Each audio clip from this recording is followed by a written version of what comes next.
It is indeed a pleasure to have this privilege to play here for you. We intend to give you a very fine program, so just settle back, relax, and enjoy the moment.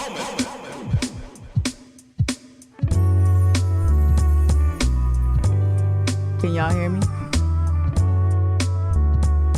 1, 2. All right, I see my mic. Good morning.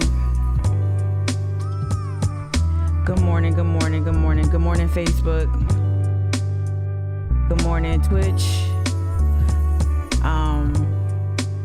Kinda just really still reeling from yesterday's news, still reeling from a lot of things that took place yesterday. Good morning to all those watching. This is me, Mika Gadsden. I never introduced myself. This is Twitch. This is mic'd up on Twitch. I may actually use today's show, today's live stream. I might put that on the podcast as well. So folks, so if you are listening and you're unable to see some of the things that we'll be walking through today, hopefully I'll provide clips or whatever in the show notes of the podcast. But I thought it was really important, critically important. I'm got my fingers crossed that we won't sustain any technical issues. I already saw one little one, but that's not about connectivity. So we're just gonna keep it going, going to talk and walk through. And if I do get cut off, hey, good morning. I'll just hop right back on. This is just too important not to take to Twitch. So basically yesterday we learned some disturbing news, or there was disturbing development from reported by Brian Hicks of the Post and Courier regarding the Jamal Sutherland case. What we learned, for those who don't know, Jamal Sutherland was in police custody, was at the Al Cannon Detention Center early January, early January of this year. And he was brought to Al Cannon. Hey, good morning, Kia on Twitch. Good morning.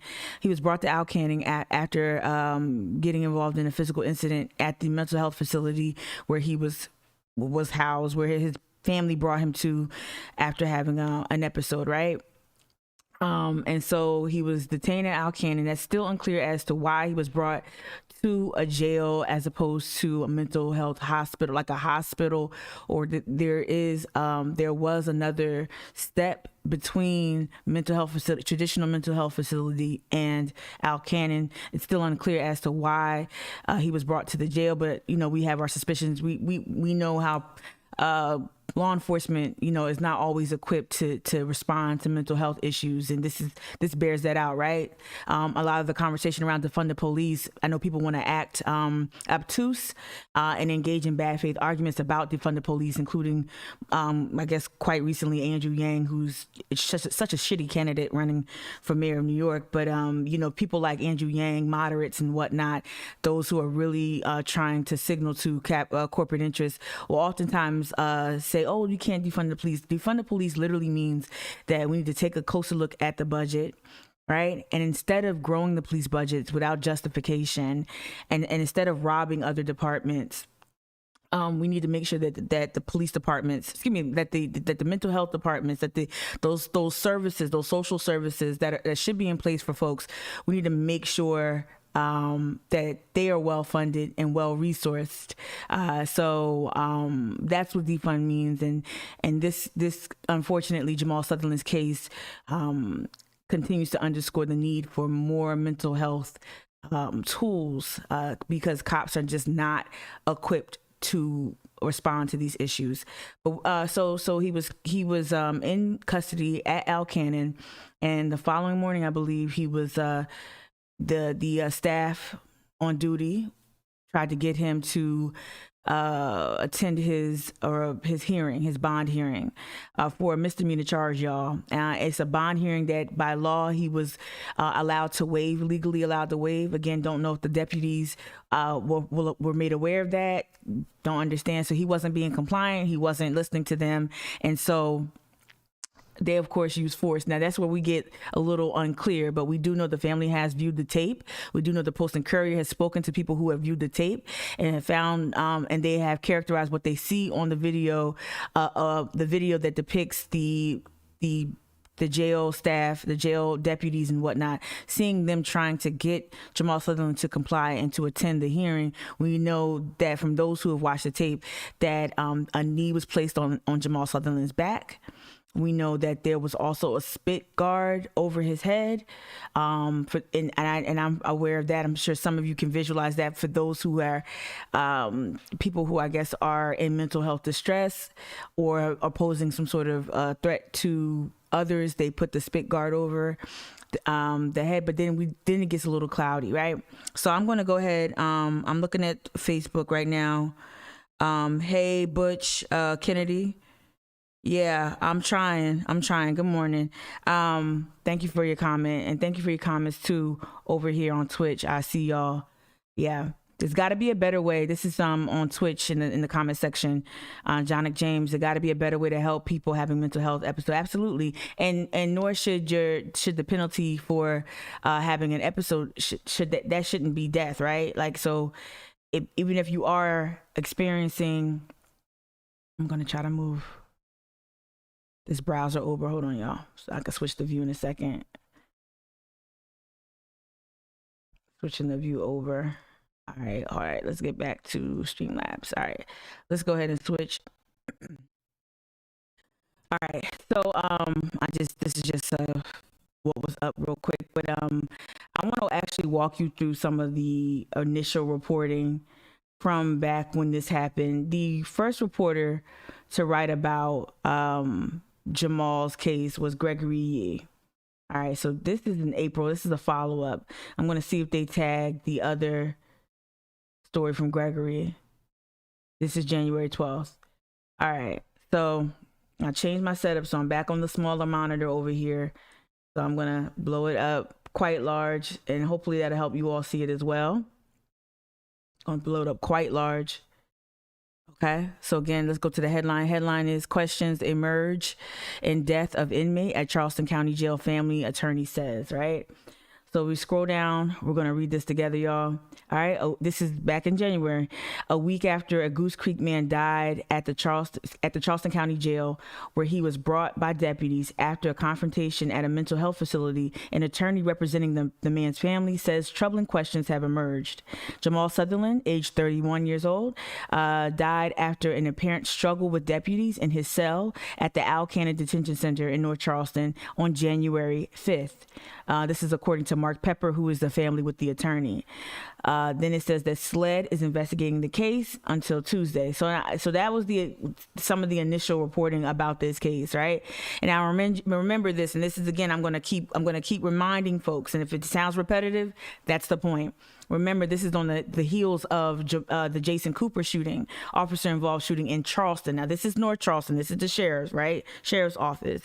But remember, on December 29th, there was an officer-involved shooting where Jason Cooper lost his life as well, right? So these things happen, just to give you some sort of context in terms of time, these things happen very close together. All right, so I'm going to go and let me go back some. I'm going to see if we can, this was a follow-up. This was Gregory Yee's follow-up in April.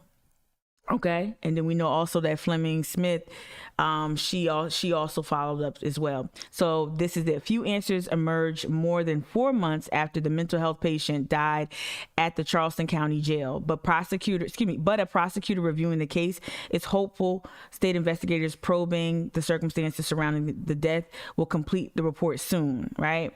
All right. So Jamal Sutherland, 31, declared dead at 10:30 a.m. on January 5th at the Al Cannon Detention Center in North Charleston, according to the Charleston County Coroner's Office. He'd been there less than a day, y'all, less than 24 hours, arriving from a mental health facility following a scuffle with a nurse. For the past 4 months, agents with SLED have been going over the case, exploring how and why Sutherland died. But the famously deliberative state police, I don't know if that's the word I would use, right? But the famously deliberative state agency has been tight-lipped about what, if anything, it found. Despite the delay, the Sutherland family remains steadfast in their pursuit of justice for Jamal, says the family's attorney, Mark Pepper. In the meantime, the prosecutor tasked with reviewing SLED's findings and determining whether anyone should be charged with Sutherland's death is optimistic. Agents will soon submit a report to her office. Okay, then now the prosecutor, I guess they're talking about Scarlett. Here we go. Scarlett, Solicitor Scarlett Wilson right here. Everything is progressing. We've kept the family and their attorney informed. I just want y'all to say, so if you didn't, I don't assume that everyone who watches me on Twitch here, good morning, Lisa. I don't know. I don't believe everyone who watches me on Twitch also takes the time and watches my lives. But yesterday, I wanted y'all to pay close attention to the use of the family, right? And I want to have a very specific conversation about the family in 1 second. But Scarlett Wilson did it here in April in this reporting. Like we're keeping up with the family and the attorney, right? While I'm disappointed I don't have further report yet, yada yada yada, right? Okay, so just now, this is a good piece of context here as well. In 2019, and I remember this, there was a big old to-do about this. In 2019, Wilson unveiled a plan outlining general guidelines for how in-custody deaths, police shootings, and other critical incidents involving law enforcement are handled. I remember there's a big to-do. It was actually, I believe, a front-page story in the Post and Courier. She was also flanked with Charleston Police Department Chief Luther Reynolds. Under the plan, independent investigators like SLED have 60 days to complete a report and submit it to the solicitor's office. Shout out to Quadro Campbell. Quadro, another, if you're from Charleston, Quadro's bona fides. You know how he served this city back in the day, and he continues to serve this community and others throughout the state of South Carolina. One thing Quadro's been doing ever since this death hit the front pages of the newspaper is he's beat the drum steadily about accountability, about this whole 60-day period. And they've had multiple, as Quadro said yesterday in a conversation, they've had multiple 60 days to divulge information. Now, we just finding out some drips and drabs from reporting, and not necessarily from the solicitor, not necessarily from anyone else, right? Now we see also, and I'm going to catch us up to speed as to where we are as of yesterday. I'm going to catch you up there. We also see Sheriff Christian Graziano, the mayor of Charleston, the CBD, the police, the Charleston Business District as well, all now responding to the story that posted yesterday, which we're going to get to. But you have not seen them be forthright, and they've had ample time. So the 60-day period, why I pause there, is very important, because they had ample time, and we know how SLED is used and abused. It's a way to really, it's a way to get around giving people information in a timely fashion. And though we can't always compare other municipalities and other police departments across the country to Charleston, we can at least say this: with what we've been seeing around the country, whether it's Ma'Khia Bryant's killing, right, that was unjustified, whether it's Andrew Brown up in Elizabeth City, right, to our north in North Carolina, if you want to take it back to George Floyd, what we've seen, at least with Ma'Khia Bryant in Columbus, Ohio, we saw that law enforcement office, we heard the mayor, and we heard people on city council push for that tape to be reviewed, for that body cam footage to be released immediately. You saw that push for real transparency. Part of it is because politically, these elected officials don't want to become a scapegoat, right? So politically it's savvy to do, but the other thing is too, they're meeting the moment. And what we see in Charleston, even after an audit found racial bias, even after countless scandals regarding fake ticket scandals, like at least 2 fake ticket after Charleston PD kills Jason Cooper and refuses to release that dash cam footage or that body cam footage. After this, all of this, we still have this Tri-County, this low country area still dragging their feet. And we have other states and other municipalities and other front lines of other movement work showing us that this is not acceptable. This is unacceptable. This drips and drab that we're getting is unacceptable. Shit, you even had, and I've said this, thank you again to my followers who put me on game. You've even had in previous years, you've had national publications like the Washington Post write not 1, not 2, but several stories about how SLED moves here in this state and how SLED literally drags their feet, and how they just keep us in this waiting period until we lose interest, until we forget about things. And we're here to tell you that we're not going to forget. And not only am I coming on live to talk about it, I'm also letting you all know that we will be organizing around this issue. It started as early as yesterday evening, right? So we will be organizing around this issue. And as City Council and CPD and the CVB and the Charleston Business District all scramble and send out press releases and get everyone out, we'll let you know that the same type of scrambling and coordination is going on here. And you won't shut us up. You won't shut us up. You've had ample time to tell us what's going on. You had ample time to show us what went on, and you refuse to do it. This standard, I know there are state laws and whatnot that we can't necessarily repeal, right? Like that. I'm full aware. I'm well aware, right? But what we're not gonna do is act like we can't ask for these things. So our demands are gonna be quite clear. I'm going to head to the news now so we can play a clip as opposed to me. And then we're going to go back to the Post and Courier, back to the Post and Courier's reporting. But I thought it was important to of course, this is Twitch, so I want to play videos. So it becomes a little bit easier to understand. So let's see the most recent. Here we go right here. This is just a quick hit. I think these are all quick hits. There's a lot going on in the state right now, especially, and we're gonna go to that. So we're gonna go to this. I don't know if you can see my the cursor right here, my mouse right here. We're gonna go to this press conference yesterday too, and we're gonna go. But let's hit this Jamal Sutherland sound real quick. The Charleston County Sheriff's Office is responding to the death of an inmate at the Al Cannon Detention Center. Sheriff Kristen Graziano says video of the incident hasn't been released because the family isn't ready for the public to see what. So we're gonna get to that, and I'm gonna reiterate some things I said on Instagram last night. We're gonna get to that because this whole family thing, we see it. We're not silly. We know that you're using the family as a shield as well, and you're probably preying upon their situation and working in concert with their lawyer to come up with this. This is not we're gonna have a conversation. Let's just. What happened. She says there are several ongoing investigations and that deputies involved are on administrative leave. Ninth Circuit Solicitor Wilson says she is speaking with experts and needs more time to determine if criminal charges are. She needs more time. So two women that ran for election, one for re-election. Scarlett Wilson, we could have had Ben Pogue, y'all. We could have had Ben Pogue. Imagine if we had Ben Pogue in office right now and this shit went down. Imagine how different this conversation would be. Right? So shout out to Black MAGA and that GOP outpost of black leaders who helped Scarlett Wilson, gave her a glowing endorsement and were part of that big full page ad. Yeah, I'm talking to y'all. And if y'all are on the calls today, we're gonna hold you accountable because this woman right here, she needs more time.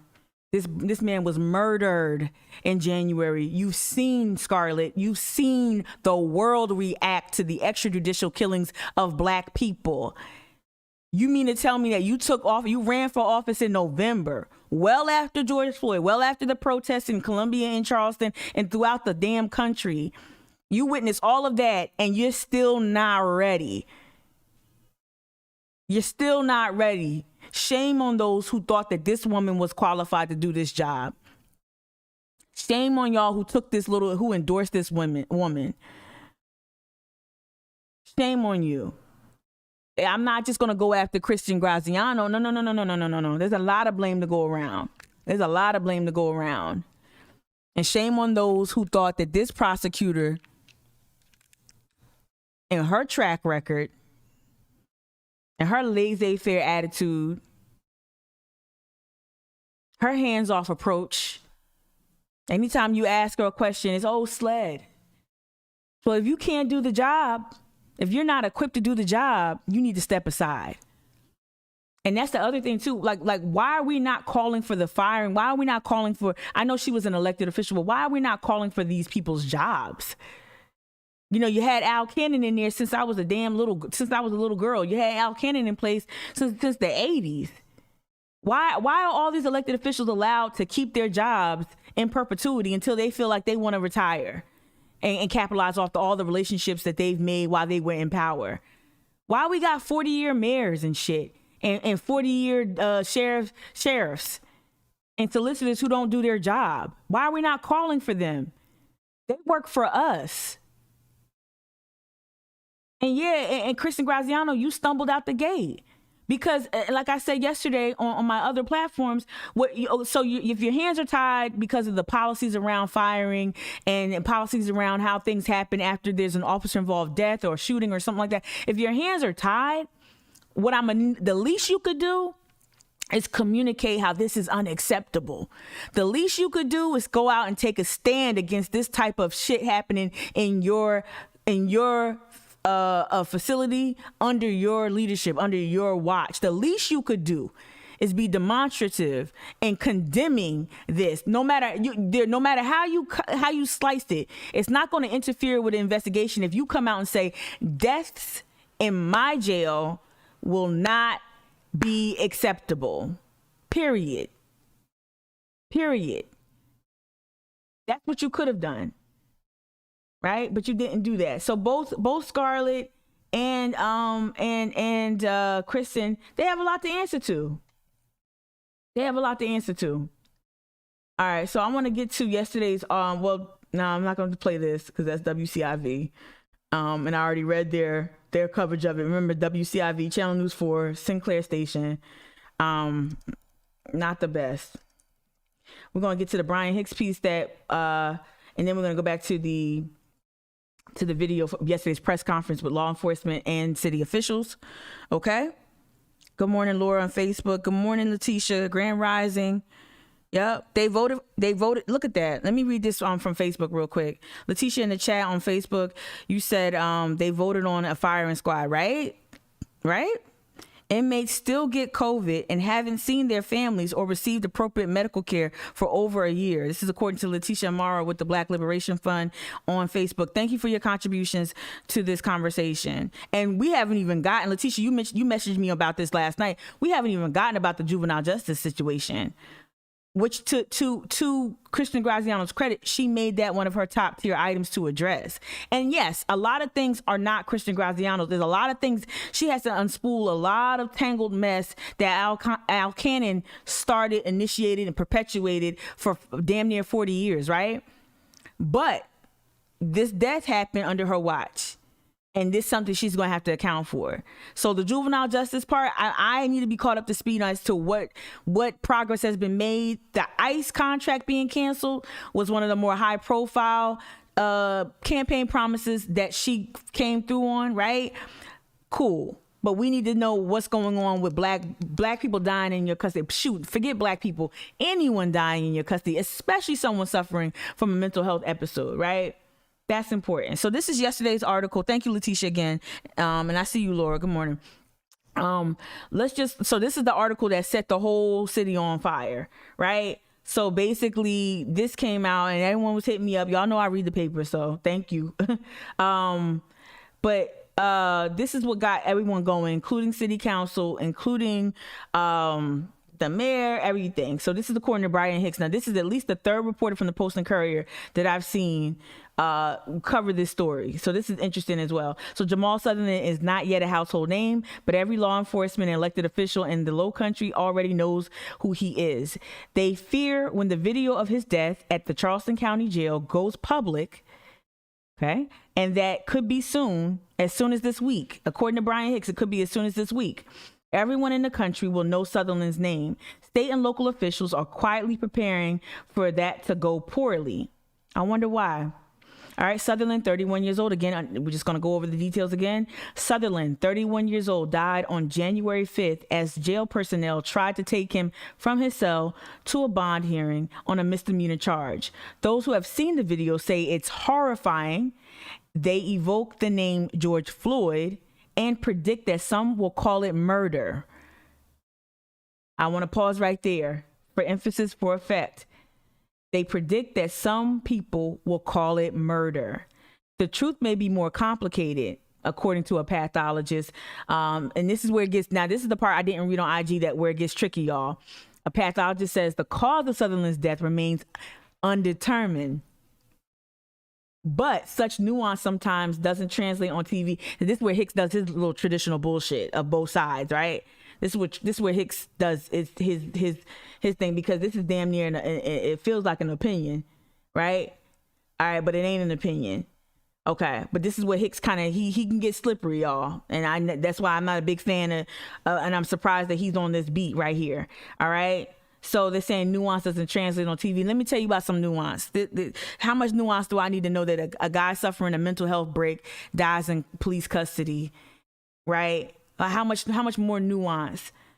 You're trying to drag him. You're trying to get him to a hearing that he doesn't even have to attend.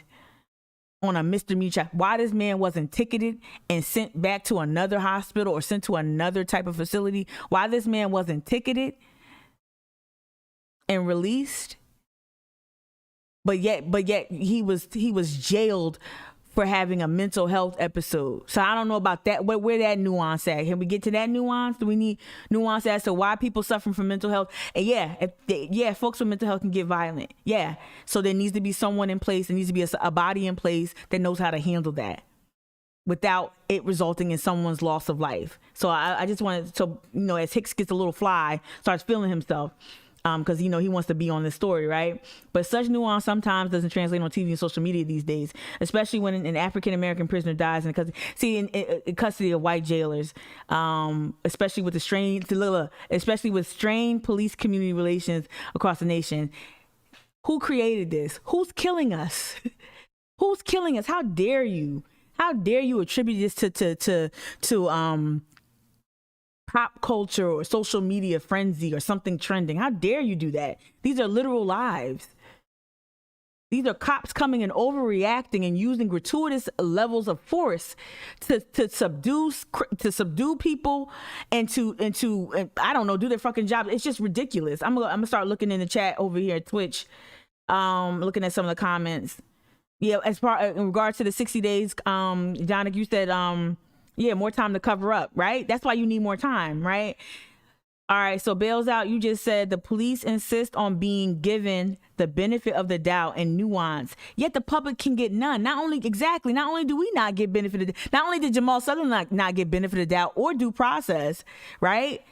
We're not even given the full story as to what happened. First, we find out one time that he was tased.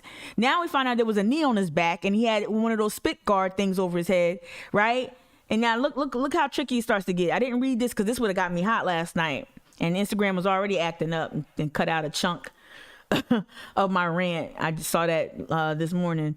There are good reasons for local officials to be nervous because we've seen this sort of thing all too often. Local and state investigators are examining Sutherland's death, and the feds may get involved soon. The feds have already been briefed. The FBI has already been briefed, as per Scarlett Wilson.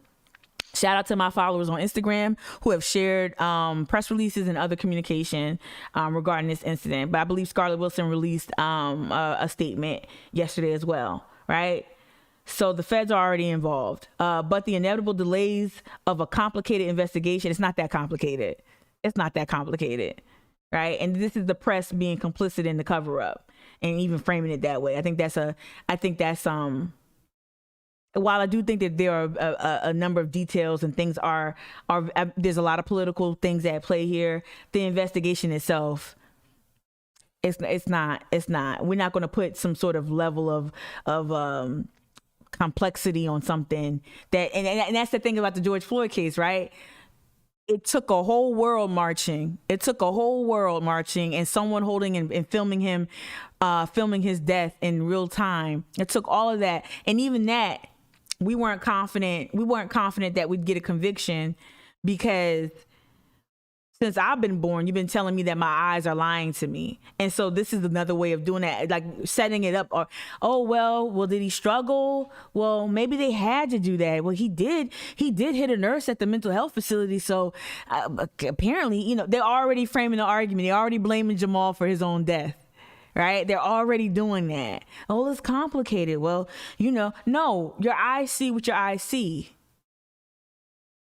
And there's so many off-ramps before you get to murder.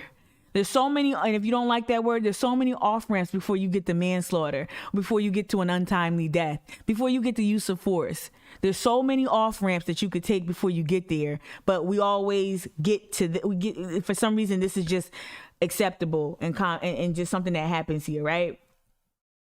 All right, so It says, he goes on and says, but the inevitable delays of a complicated investigation have led activists to suggest there's a cover-up. So they don't like the word cover-up. Apparently Hicks doesn't like the word cover-up. What else would you call it? If there's lack of transparency, if we have literal laws in place that prevent us from seeing not just body cam footage, but dash cam footage, and if SLED can continuously be used as a shield to hide the evidence, to hide the truth, what would you call it?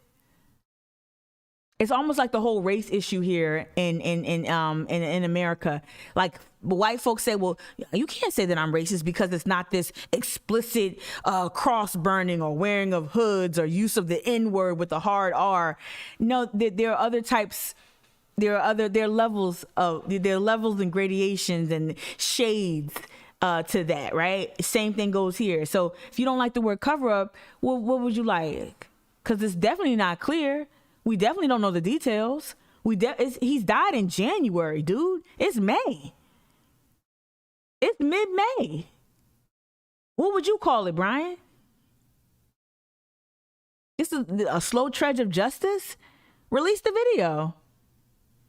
If you're confident in your policing and you're confident that you follow protocol and you're confident in your deputy's ability to police bodies in this jail, release the tape. But you want to say, oh, the family. Okay. I want to get down to more of, well, let's read this part right here. It's too soon to say whether criminal charges or a civil rights violation are warranted, Solicitor Scarlett Wilson said on Tuesday. Excuse me, let me just read it properly. Scarlett Wilson on Tuesday released the findings of Dr. J.C. Upshaw Downs, y'all, a pathologist who suggested that Sutherland's reaction, look. So Tuesday, this is how Scarlett, she was planning to cover her ass, right? On Tuesday, the findings of Dr. J.C. Upshaw Downs, a pathologist who suggested that Sutherland's reaction to medication may have played a role in his death. So just like with the George Floyd situation, they're pulling from that playbook right there. I'm gonna hop over to Facebook and read what Laura just wrote. If someone was murdered this way in a suburban neighborhood, it would be homicide, full stop. There wouldn't be a conversation about it. You're right. And it is ridiculous. Thank you, Laura, for adding that. Absolutely. I hate to say it too, Kia. If you're still watching, Kia, you're right. I thought about it. But we need like a Ben Crump. We need and we're doing that. Because the lawyers, this is me, and this is reckless speculation. I'm going to admit this. But I said this last night on the live. I believe the lawyers, when it's a case this political, this potentially combustible, right? When it's a case this incendiary, I have no doubt in my mind that these lawyers have been pulled aside by powerful interests and been asked to lobby for certain approaches for the family. It's not outside the realm of possibility to imagine the lawyers that's representing the family and trying to hurry with the settlement, because that's the other thing that's happening right now. The family's already in mediation. See how quick that happened? Mediation happened before the tape comes out. Who's really acting on the best interest of the family? It doesn't feel like this lawyer is doing that. It feels like this lawyer is making sure that the family is saying the same thing we saw during the Walter Scott murder, right? Which is, oh, peace. Oh, trot out the mother, trot out the family. Oh, we can't, y'all settle down. Everyone settle down. Let me tell you something. We're not doing that this time. And it's not about going to the streets. It's not a threat to go tear down no businesses. No, we're saying that we're not going to be quiet and that we're organizing very thoughtfully and intentionally around this issue. And we will not be quelled, because every time something happens, these lawyers are working in concert with the feds. They're working in concert with elected officials. Shout out to the lawyers who reached out to me privately and gave me some tidbits of information that helped color this response that I'm giving y'all right now. Right. So these lawyers are already being pulled aside and say, hey, if we can, look, tell the family, let the family know that we're going to do this, we're going to do that. Let the family know we're working on this, we got this going. Yeah, let them know, like, we've got 24-hour access to me anytime. we're working on some things right here. We're going to absolutely make sure this doesn't ever happen again. And not only that, we're working on a settlement. They float a number. They lowball the family. And then so the response you get in the paper is, oh, the family wants you to be. No. We can respect the family and hold space for the family and have grace for the family. We're going to do that, but we're going to talk about the bigger issue, which is this is a policy that impacts everybody in Charleston, black and white, brown, whatever. But this impacts everybody in Charleston. And we're going to have this conversation about this policy. We're going to talk about this empty bullshit. Y'all wearing body cams that y'all will not release footage from, that we've paid for. So take them shits off and give me back my money if you're not going to disclose information, right? If you're not going to be transparent in real life, not that bullshit transparency, right? Like releasing your squad car calls following the uprisings in May and having Gregory Yee do a timeline of events and how the cops were under siege. Not that bullshit selective that strategic transparency, right? You won't even call your ticket quota a quota, but I'm supposed to trust and believe you, Chief Reynolds? When you gonna lie to my face on TV? I'm supposed to believe you? You can't even tell me the truth about a fucking ticket quota and all that other shit that you got going on. You got a literal private chat of cops conspiring to write fake tickets to meet your quota so you can go back and with these trumped up stats, go back to the CVB and other interests and say, look how good we're doing policing. Look at our policing numbers. Look at how many tickets we wrote. Look at the areas that we've targeted. Look how many arrests we made on this side and that side. We know how this works. Shit, you could just watch fucking season 3 of The Wire and fucking figure this shit out. This ain't fucking hard. Seriously, like stop. Stop. But let me get back to this story right here because this is interesting. So they're already blaming Jamal Sutherland for his own death. So now Scarlett has floated out to the media that pathologists say, even though they just said undetermined, they don't know how he died. They don't know how a black man, 31 years old, we don't know how he died. Okay. But they suggest that it was a reaction to the medication. So literally, you had all this time, Scarlett, to come up with some shit, and you come up with this copy and paste bullshit from the George Floyd's defense team. From the Derek Chauvin defense team. Got you. Right. Down says he found no unusual or excessive interactions or areas of direct that concern. Cool. Show me the tape. We'll see. Show me the tape. And if you remember, y'all remember when it came out during the trial, the Derek Chauvin trial. You remember with the initial reports from the Derek Chauvin trial, the initial report said that George Floyd died after a police interaction. Remember that? So had it not been for that video, they would have rocked with that. And if you also bring it back local, remember Slager. Slager didn't know that Faden Santana was filming him from a cell phone just a few yards away. What did Michael Slager put in his report? He lied about that. What did we see him do on tape? Plant evidence near Walter Scott's dying body. Not offer any aid. Right? They lie. They kill with impunity and they lie about it. And then they want to blame it on, and in the reporting, they make sure to say, well, I smelled marijuana. What they do with Rodney King, PCP, superhuman strength. He was just indomitable. I had to use deadly force. Keep justifying our murders. She playing herself with this shit right here. They playing themselves with this one because if that video comes out, we got some medical interaction. Now, and this is so funny. Y'all so quick to come up with the medical this and medical that. Why y'all didn't give this man the proper medical treatment he needed? Why wasn't he afforded the proper medical treatment that he needed as a mental health patient? Why didn't you code him in the paperwork as having mental health issues? You didn't even process him in that way at Al Cannon after you picked him up from a mental health facility.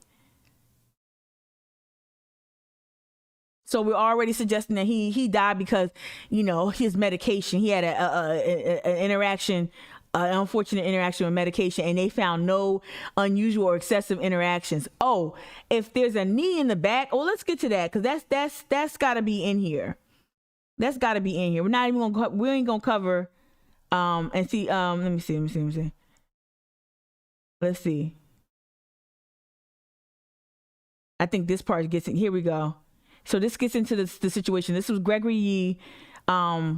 This was Gregory Yee's report, and they're suggesting right here. Shortly after the incident, family attorney Mark Pepper told the Post and Courier's Greg Yee that Sutherland was diagnosed with bipolar disorder and schizophrenia in his teens and received regular treatment ever since. His parents occasionally checked him into Palmetto Low Country Behavioral Health when symptoms of his illness surfaced.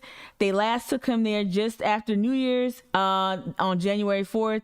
It says so. Then at the Palmetto Low Country Behavioral Health Center, 2 patients at that center attacked a staff member. Sutherland was in the room. He became agitated, eventually tackling another staffer.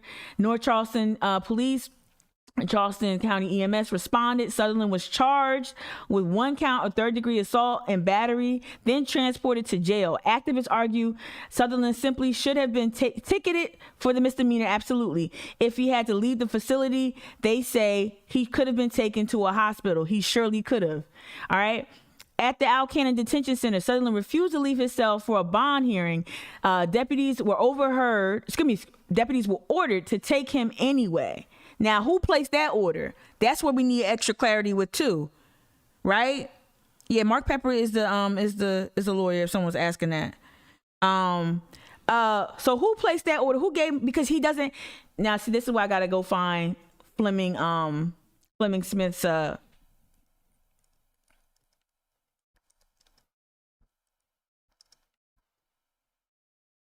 I think it's Fleming's name wrong.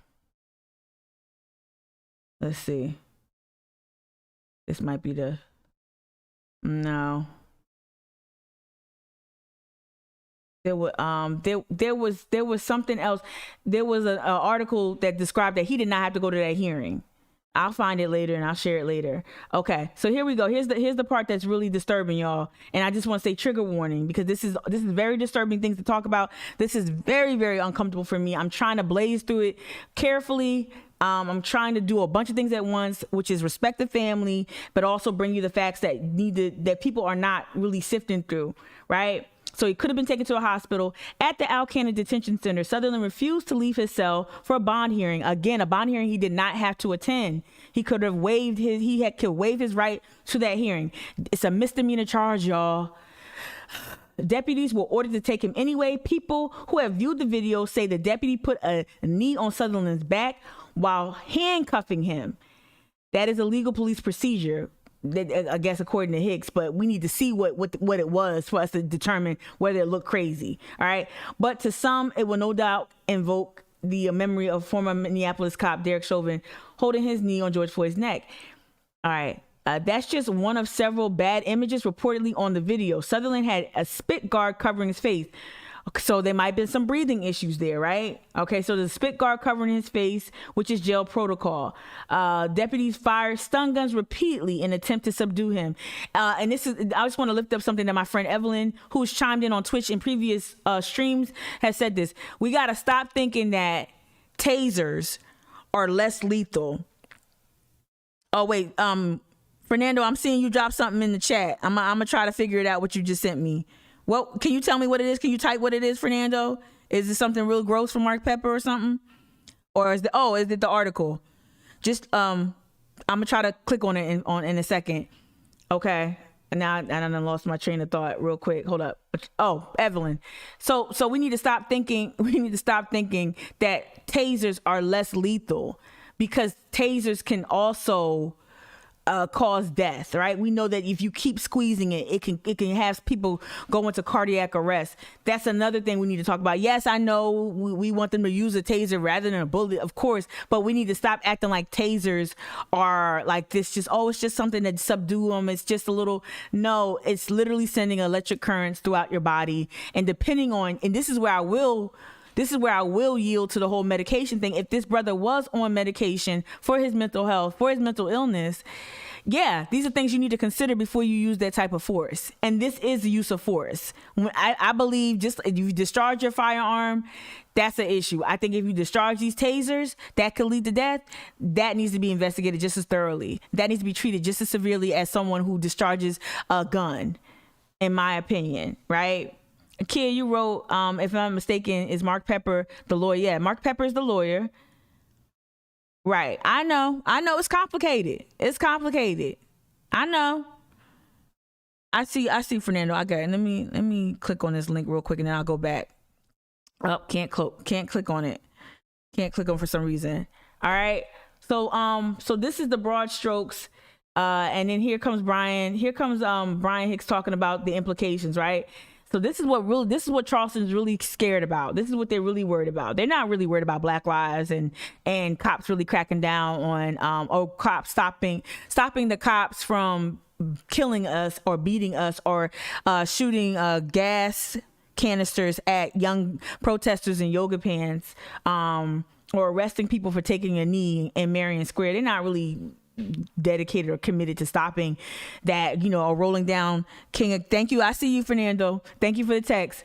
Rolling down King and Calhoun and militarized vehicles and whatnot. It's amazing too how we didn't see any of this when the Proud Boys came in literal militarized vehicles. The Proud Boys came and and terrorized businesses, albeit those businesses were in Somerville, but the Proud Boys came to Charleston at a rally where city councilman Harry Griffin was scheduled to appear with them. Proud Boys. You didn't see any type of tanks coming down, any type of SWAT team from Mount Pleasant come. You didn't see that shit. It's amazing how that, but now it's all hands on deck because, hey, you know what? We killed somebody and the tape don't look too good. And I'm gonna have to tell you this, for this story to come out at this time, and for all these city officials to be reaching out and wringing their hands, it must be bad. The video must be bad, y'all. So Brian is making this case right here that no matter what the investigators conclude, whether it was a crime or could be prosecuted, several local leaders fear horrific images will draw national attention, as it should.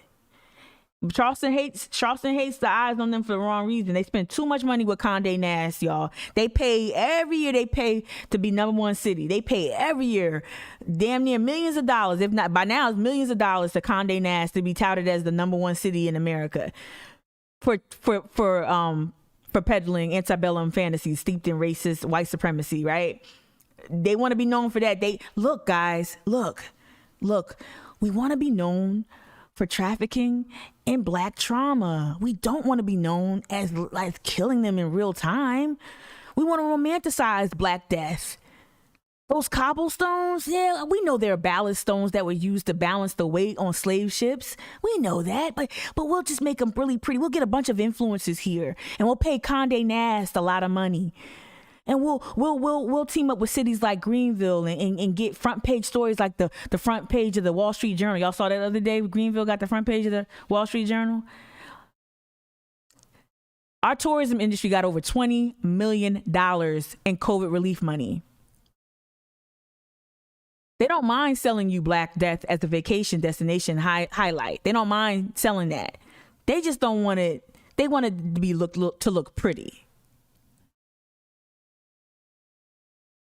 Oh, we know. You know what? Let's turn the Citadel into. Let's turn the original Citadel that was built to police Black bodies and to punish and torture Black bodies and put down any type of slave insurrection. Let's turn it into a hotel and paint it pink. Yeah. Let's do that. We're not gonna tell anyone what actually took place in there. No. Mm-mm. Let's talk about the sunbathers in Marion Square. We're not gonna tell anyone that the Marion Square is shaped like a Confederate flag. Yeah. So Brian Hicks goes on to say, no matter what the investigators conclude, yada yada yada, it's gonna get national outrage, and all of this could play out in the Low Country. All of this could play out as the Low Country is busy with the PGA Championship next week at Kiowa. You tell me what the fuck this got to do with anything. But I'm glad he put it in there because now we know what y'all care about. Now we know what your currency is. The fucking PGA. The cruise ships coming back. food and bev and gig pro apps where no background checks on all this talent you bringing into these kitchens and on King Street and meeting and all that. You're not even vetting these motherfuckers that come for these jobs, that work in these kitchens with these young girls and these young hostesses and all of that. This is what you really give a fuck about. The chat over here in Twitch is picking up. Let me see what's going on. Yeah, let's turn the old slave market into a city market. Absolutely. The cobblestones were used for what? They are ballast stones. So the cobblestones were used to, I'll put a video up later on Instagram, Johnny. The cobblestones were used to balance the slave ships coming over here. So they had these excess stones to right the ship with all the human cargo on it. And so the excess stones went to the streets. And it's not just here. It's in Louisiana. It's a bunch of places. They're ballast stones. And some of them used to look different, like rectangular, but the cobblestones were used to right the weight of the ship. I'm telling you, you'd be surprised how much actual human carnage has been turned into hospitality and tourism here, including the plantations, right? The real human torture and exploitation and murder and rape. But yeah, let's call them gardens and have Blake Lively and Ryan Reynolds get married there. Okay. Fernando, welcome to Twitch. It's important that you also ask about the flow of information that is available and who has it and how it's made available. Thank you, Fernando. Thank you. And I know, Fernando, I know you're working with Emily and the gang over on that side too. I want to lift up your work that you're doing because I know you'll be able to ask some of these questions. But this flow of information is very concerning. All right. All right. We have another comment. I had no idea about the cobblestones. Yep. I get chills anytime near Market Street. Absolutely. Absolutely. This place is not designed to be hospitable to Black people. It's not. It's not. I don't care how much it's just not. So yeah, so we're talking about the death. We're talking about the death of a man in mental health distress, and we're gonna have the nerve to bring up this fucking. But I told y'all remember? I told y'all boycott that PGA. I told y'all to do that. I told y'all. That's their crown jewel. Stop going up there playing whack-a-mole every weekend on the Battery. Rita got it. Rita and the gang got it. Let your white accomplices get that. Stop playing whack-a-mole and talking to some inbred idiot with a 3%ers decal on his truck.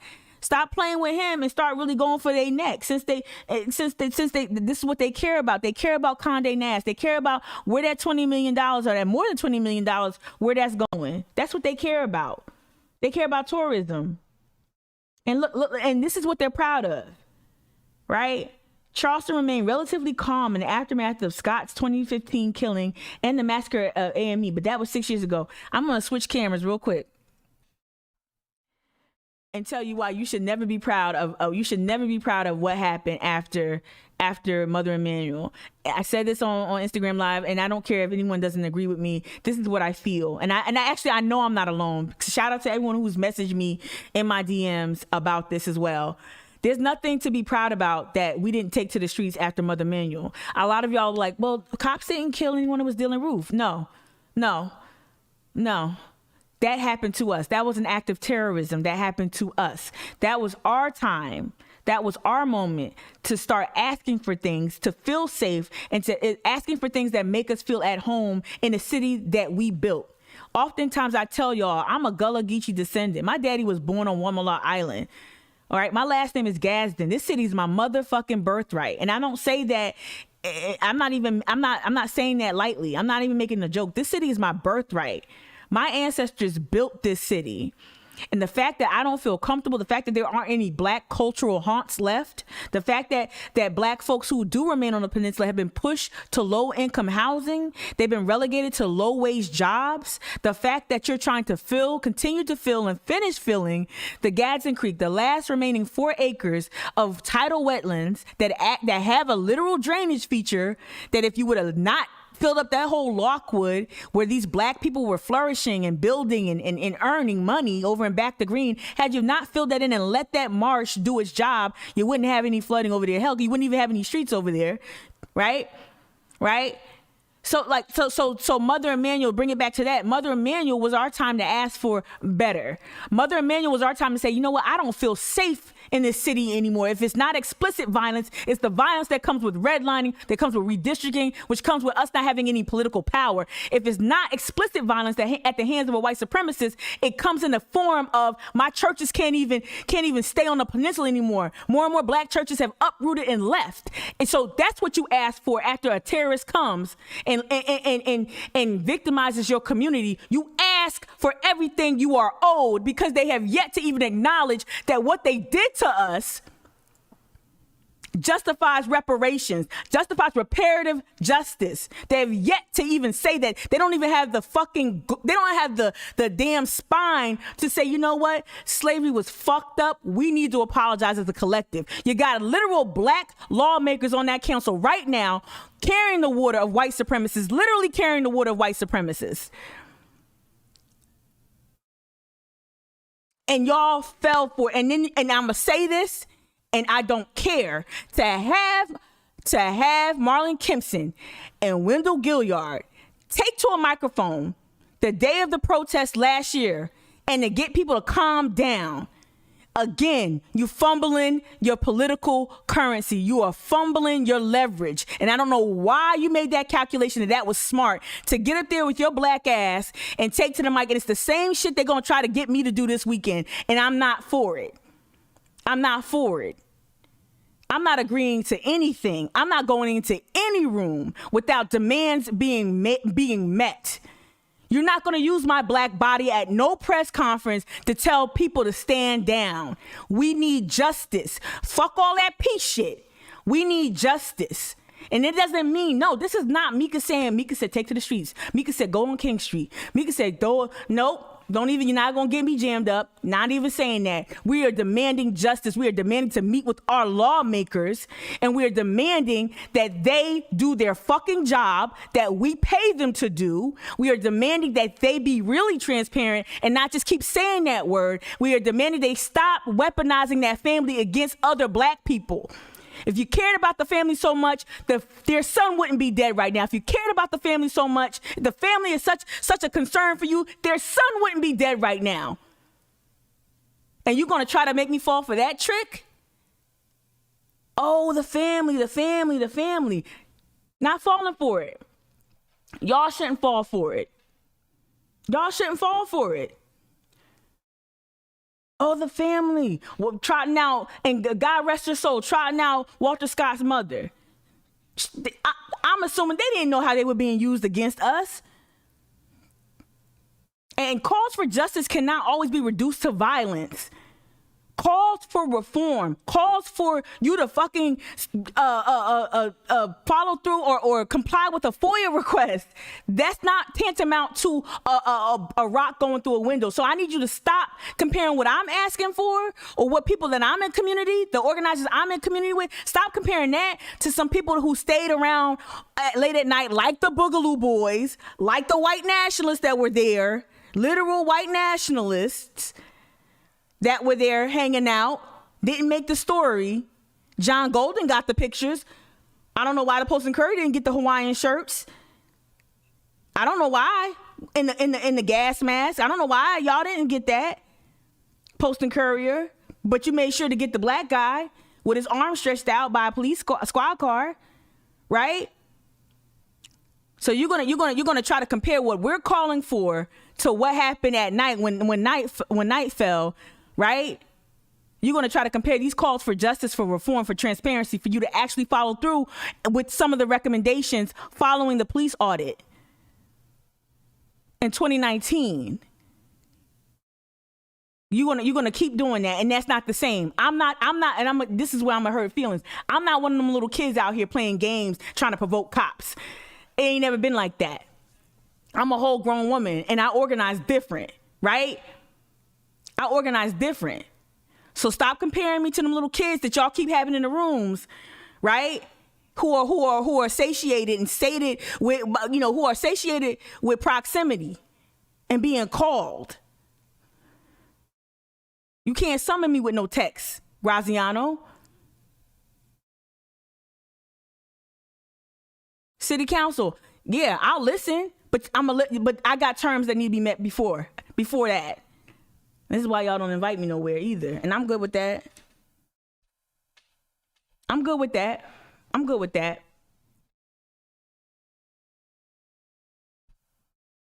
just so tired. I'm so tired. Oh, the family. Oh, the family. You can love the family. I'm a black woman. I'm the daughter of Jim Crow refugees.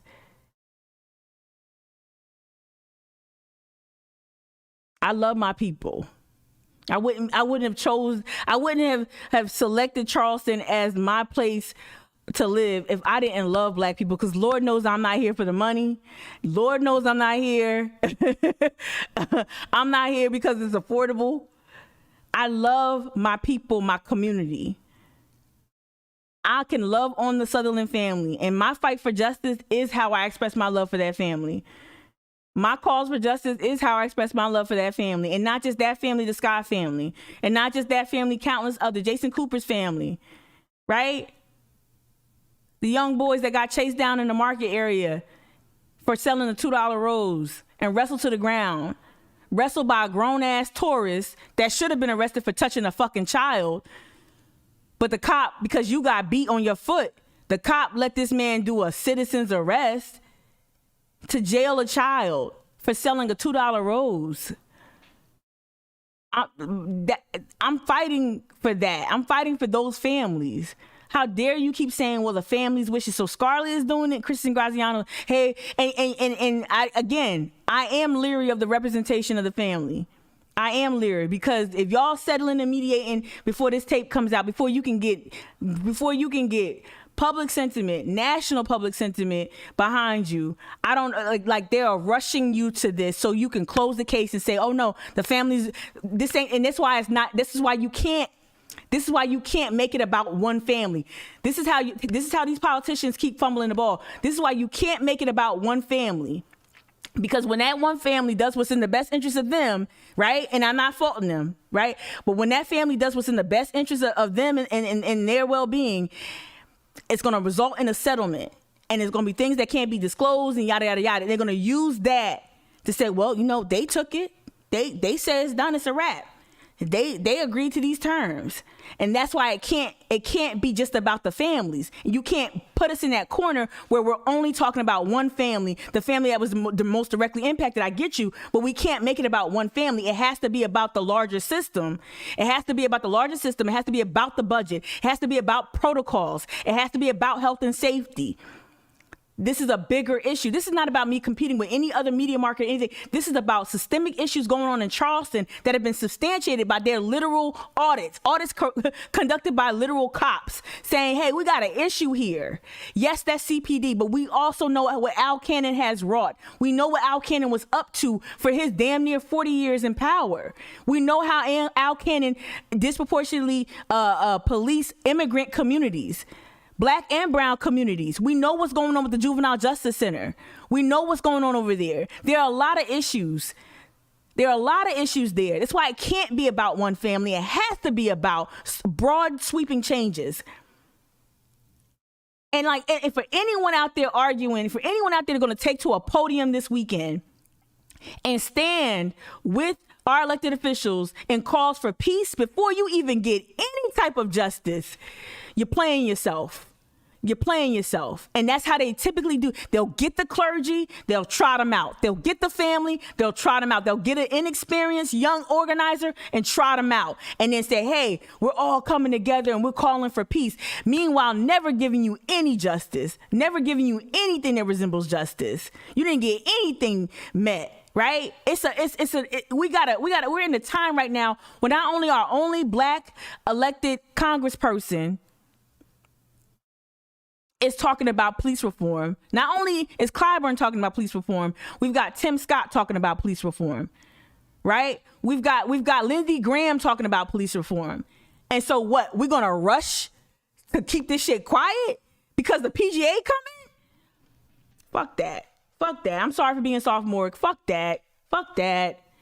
Fernando, in here.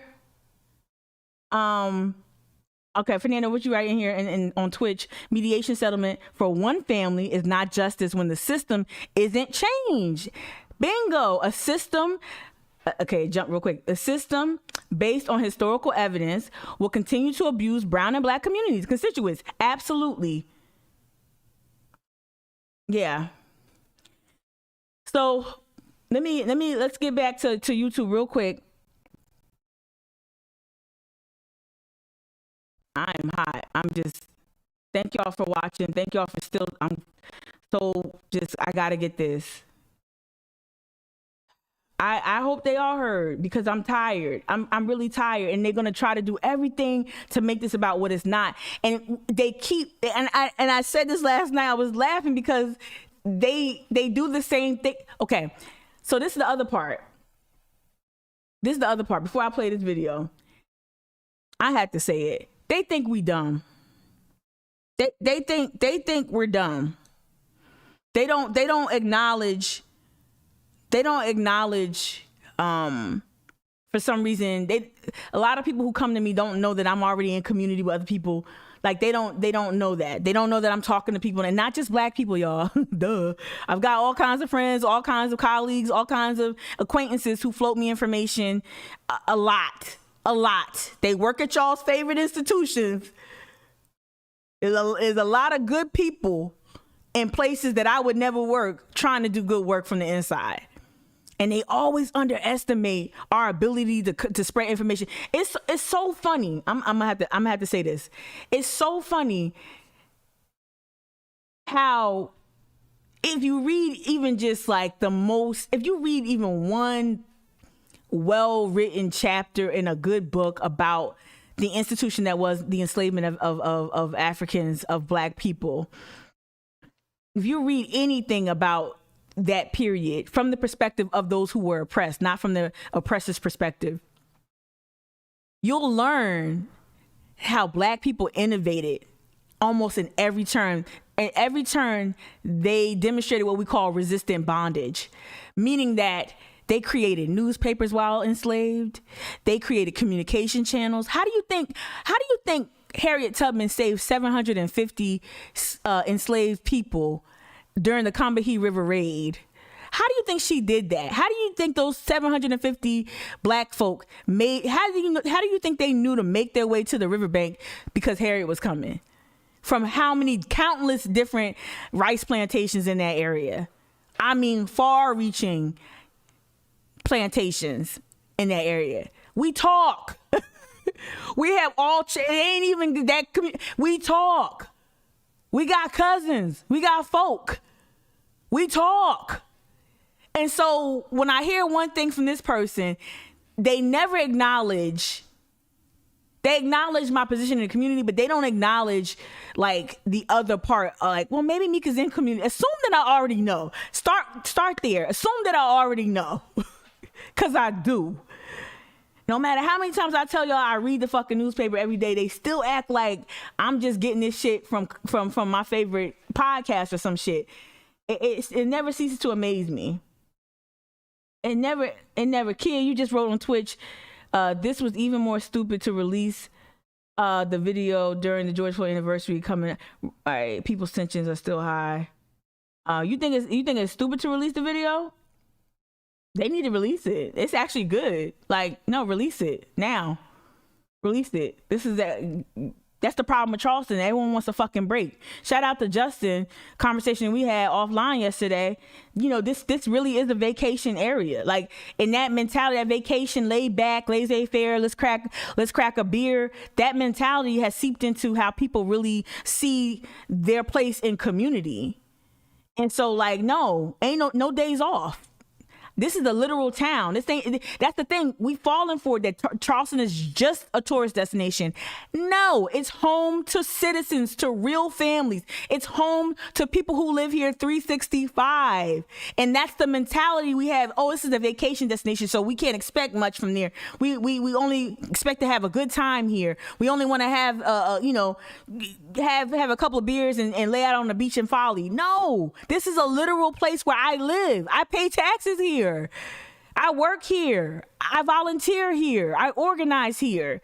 so that the laws and the policies around me need to act like this is more than just fucking Disney World. I know y'all want to make it an antebellum Disney World. I know y'all do.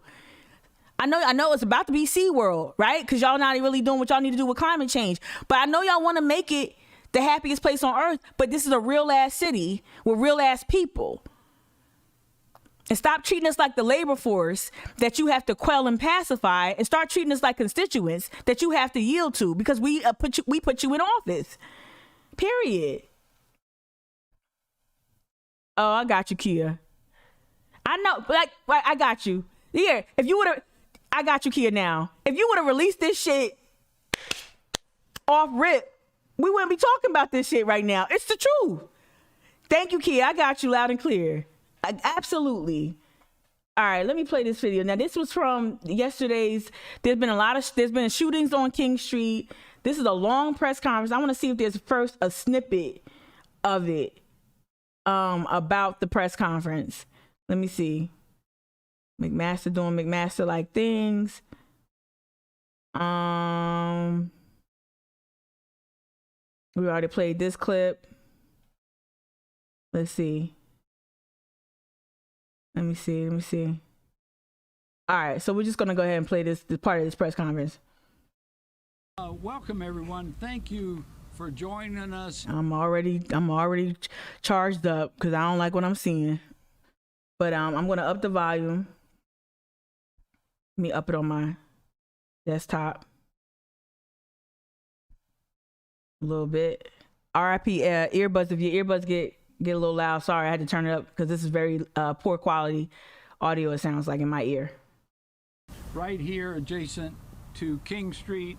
I call it the #1 street in America, and what an amazing street it is, and a variety that takes place here. In the daytime, it's a retail hub, one of the best in America, and at night it's a place of fun and restaurants, a place where hospitality is given and received. Can y'all hear this? It's just an amazing place. So in concert with business folks and King exactly Street bails merchants out here with all us, white we're men announcing a new effort to make King Street safer, even friendlier, and more. Okay, so yeah, this took place around what, 2:00 yesterday afternoon. So now this is City of Charleston. This is the title. Y'all see at the top left above Ross's head there, City Council person Ross Appel. City of Charleston, additional safety protocols on King Street. All right. More hospitable, more fun, cleaner, more walkable, but at the same time, accentuate to our citizens that when they come to King Street, we expect them to play by Good morning, the rules Abe Jenkins, if you're watching on obey Facebook. all of Good our morning, city Abe. ordinances and laws. That's what together makes Charleston a great livable city. So a few things I'd like to announce. First, let me thank my fellow colleagues on City Council that are here, Councilmember Appel and Shade and Del Chapo. And by the way, Del Chapo's out there. Real quick, Fernando in the chat on Twitch, you're saying if anyone knows a press conference or information, send me. I will definitely be sharing that. Quadro Campbell just sent out communication last night. He and I spoke yesterday evening. I caught him up to speed not caught him up to speed, he's already up to speed, but he and I talked about like, hey, this article. I think I just might have caught him up to speed on the Brian Hicks article. Quadro has been following and tracking the Jamal Sutherland case since the beginning. But he and I spoke, and then he went ahead and started set the balls in motion to start. We're going to have a call at 12:00 today, all hands on deck call, Black leaders. But Fernando, I'm gonna get you in there as well. If you haven't been looped in, I'm going to go ahead and share that communication with you. I've already shared it with some other Black organizers who are doing good work in Charleston. So Fernando, I got you on that. Definitely need to keep you in the loop so you can also communicate these issues and you can also amplify what's being said. So this is the city protocols. I'm actually going to pause it there real quick, y'all, because somebody, I'm not going to say their name, but somebody sent me some interesting information yesterday. So basically this person on Instagram sent me the CVB has been forwarding emails to people who are, you know how you have to pay a membership to be part of the CVB? Well, CVB sent out emails and they forwarded this communication from, let me see if I got his name at the bottom, from Dustin Thompson, the Deputy Chief of Police with Charleston Police Department. So this communication reads, and this all goes together with this press conference right here, right? These shenanigans. The press release, and some of y'all might have gotten this press release, right? It's subject, is the title of the subject is press conference regarding King Street and public safety. Good afternoon.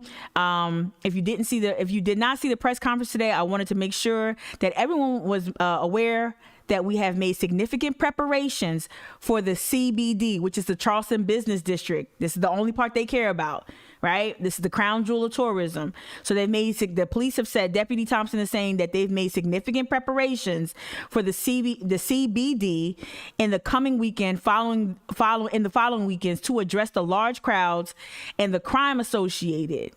Okay, period. A few of the significant changes will be between 6 p.m. and 3 a.m. on Thursday through Saturday. We will have meters bagged and no parking between Mary Street and Spring Street. At 9 p.m., we will convert King Street into a one-way with traffic flowing south to Calhoun. All right, the northbound lanes will be used for emergency vehicles. Again, this will only be between Mary and Spring Street.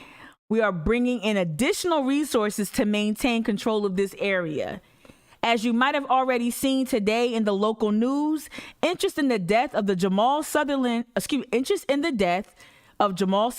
at the Charleston County Detention Center continues to gain momentum. We continue to monitor intel. Shout out to all you organizers out here giving the police free information without them actually have to do anything. But they continue to monitor intel and make adjustments as needed. Now get this.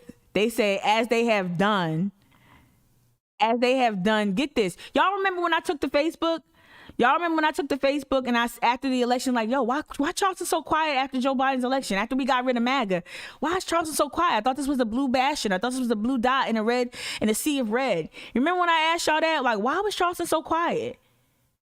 Right? Remember I asked that?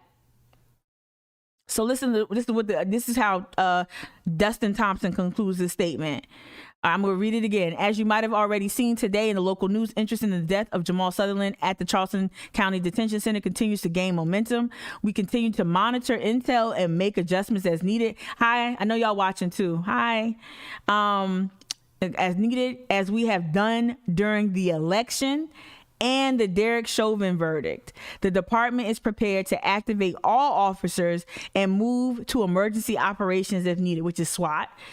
Please feel free to reach out to him with any questions. I'll be posting this on my Instagram stories, so you can reach out directly to Deputy Chief Dustin Thompson, because we got his information here. So we'll share that, since Justin wants to be all on top of it with public safety. We'll make sure that Justin Thompson gets the love and the outreach that he's looking for, right? So we're gonna do that. So here's a little bit more, because I really don't want to listen to this propaganda too much. By the way, I want to also acknowledge what a tough year it's been for our businesses. Some of our business leaders are here behind me. James McClone with Prohibition.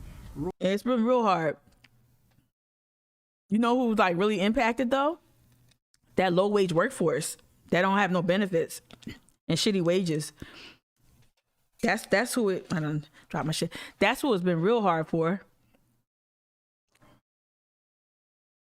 You know, some of these businesses, I'm not saying it's been easy for businesses, but, you know, I know some businesses that got their hands on some PPP loans, and, you know, it's just, why am I saying this? Because they always center businesses. If this is a public safety press conference, let's talk about safety, not securing businesses that are insured, that are propped up by millionaire developers, many of who don't even live here full time.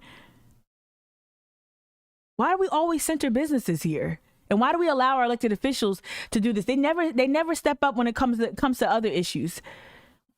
I never see this type of press release or press conference when you're dealing with the tent cities and the homeless populations that have now popped up in West Ashley because you police them off the peninsula, right? And out of the alleys and from behind the dumpsters and off the pier, right? The dock or, down there near the pineapple fountain and all that, right?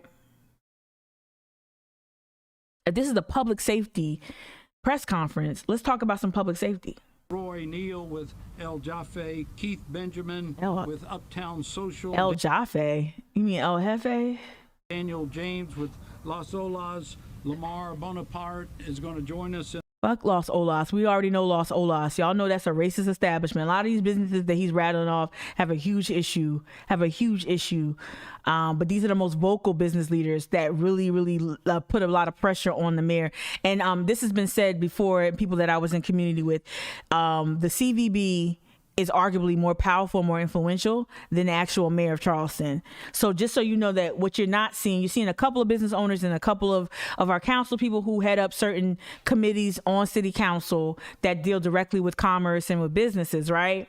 But what you don't see Helen Hill up here, which I don't know why she's not up here, or whomever is at the helm at the CVB.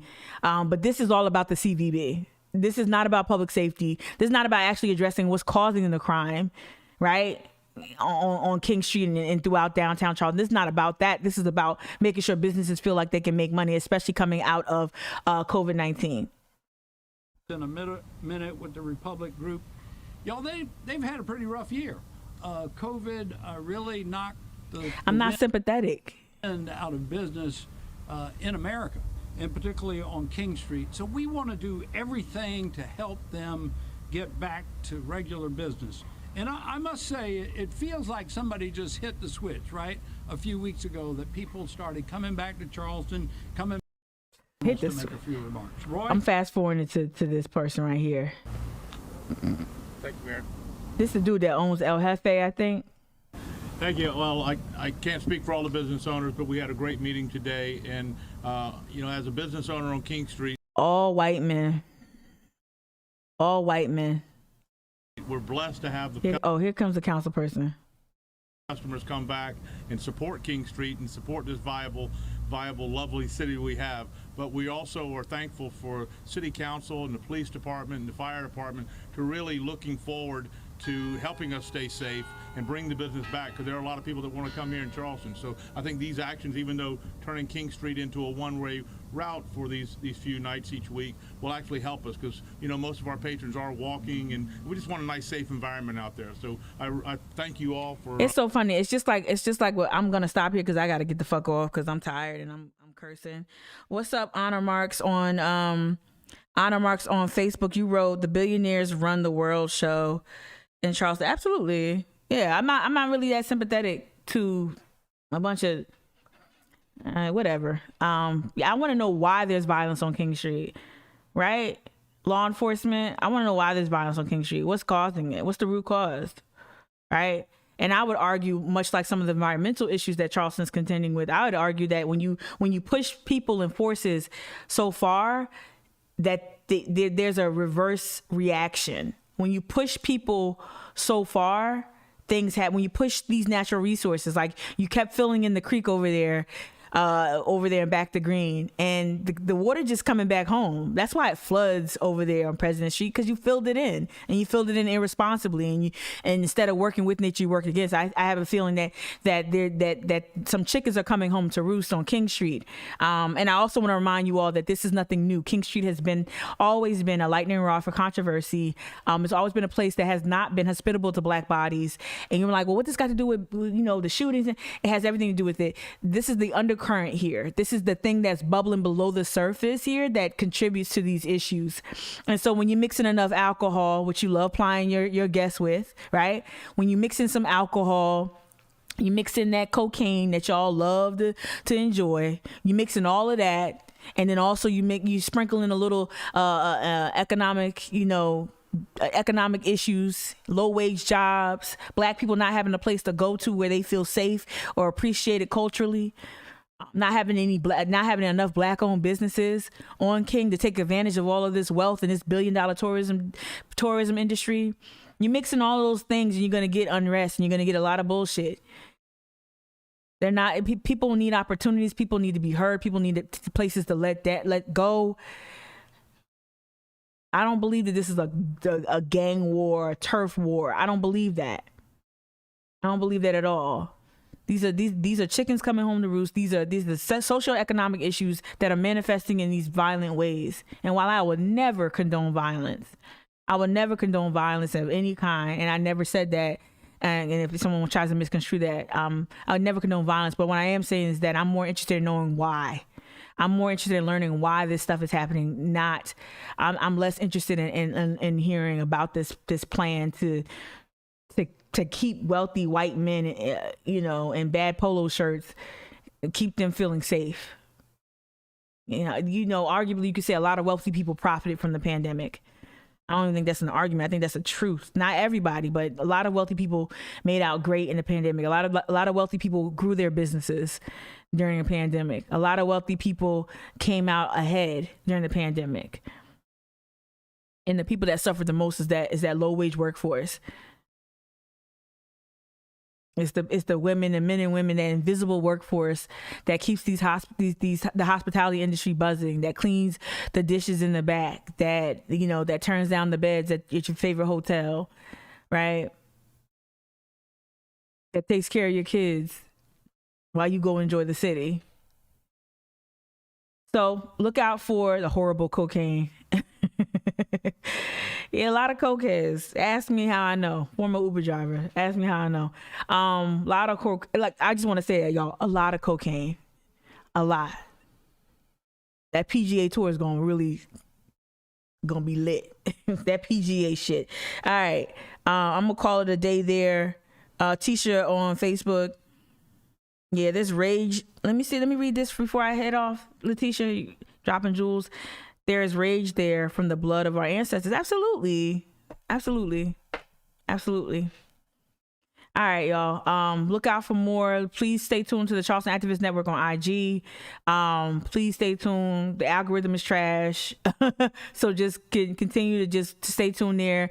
I've already started calling in the big dogs, and I ain't even start really digging in yet. And we gonna get Kia, to your earlier point, we gonna get some national eyes on this. Yeah, we're calling for Bakari. Yup, we're calling for Roland Martin. We're calling for Black Voters Matter. Already on the phone with them. Shout out Cliff Albright. Right? We're calling in people who have reach to help us amplify this issue here. And we want that tape released. Before you get me in any room, one of our demands, I don't mind sharing this, one of the demands that we will be making is that tape be released, and be released immediately. Period. All right, y'all, take care of yourselves. Be safe. Black people out there, hold yourself, and send some prayers and love to the Sutherland family. I know I can talk really hot and get really up. I really do. When I mean it, when I say we need to talk about this family, we need to think about this family, care for this family in ways that we never did for the victims of Mother Emanuel. There's a lot of PTSD that we don't talk about. There's a lot of trauma that we don't talk about. So we can hold space and love on this family, right? We can do that. And we can also talk about the broader issues and the impact of this man's death, this young person's death. We can talk about the impact of his death and what the impact looks like on our community, on our system, these systems that are supposed to police our bodies. Don't let them use that family against us. Don't let them. I'm sure the family don't want that to happen. Don't let them use that family. We could talk about the family and talk about reform at the same time. We can love on that family and talk about true accountability.